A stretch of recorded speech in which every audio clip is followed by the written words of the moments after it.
दिनैहाय बेवहाय जोंहा आसाम सरकारनिफ्राय 8 कोटी रांनि माने फरायसालि न' लुफुंनायनि जोङो मोनदोंमोन फैसा बेखौ दिनैनिफ्राय जागायजेनबाय भेरगाव जौसिन फरायसालियाव आंनि समस्थियाव बेबायदिनो फ्राय 6 खानसो जे जोंहा टंला हायर सेकेन्डारि स्कुल बे अलरेडि कमप्लिट जानायनि लामायाव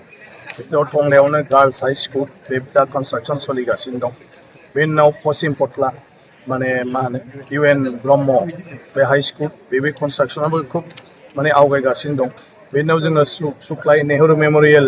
हाई स्कुल बेवहाय दाख्लै 8 कोटी थाखा बेबो जोङो दाख्लै गायसनबाय आरो दा जोंहा माने पुरुनि टंला हाई स्कुल बेवहायबो जोङो मोनबाय 8 कोटी आरो बिनि उनाव सैबारि हाई स्कुल बेवहायबो जोङो 8 कोटी मोनबाय आरो टंला मडेल बेंगली मिडियाम स्कुल बेवहायबो जोङो मोनदों दा बे गासै खामानिखौनो जों फारि फारि मावगासिनो दं जेसे हागौ थाबैनो आरो जायगा जायगा रायजोफोरखौ लानानैबो खालामनाय जादों जाहाथे बयबो नोजोर होयो नङाबा मा जायो आजिखालि सरकारा बबाव मा होदों मा होआखै जों खालि MLA फ्राल'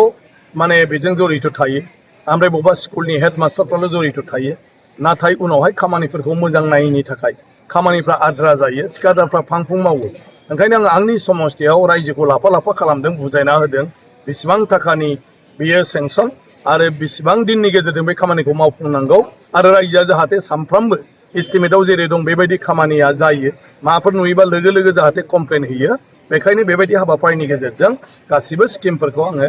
गायसनबाय थायो आरो दिनैबो बिदिखायनो गायसनदों बयखौबो आङो नोजोर होनो खावलायदों नङाब्ला आजिखालि बहुत कारापसन बायदिसिना जायो जे माने जोंना सरकारा फोसावबाय थानोसै सोरबा माने मा होनो मन्थ्रिफ्रा बुंबाय थानोसै अदेबानि बिनि डिपार्टमेन्टनि खामानिफ्रा आद्रा आद्राल' माने जानानै थानो नागिरो ओंखायनो रायजोफ्रा मोनथियोब्ला रावबो 2 नम्बरि खालामनो हाया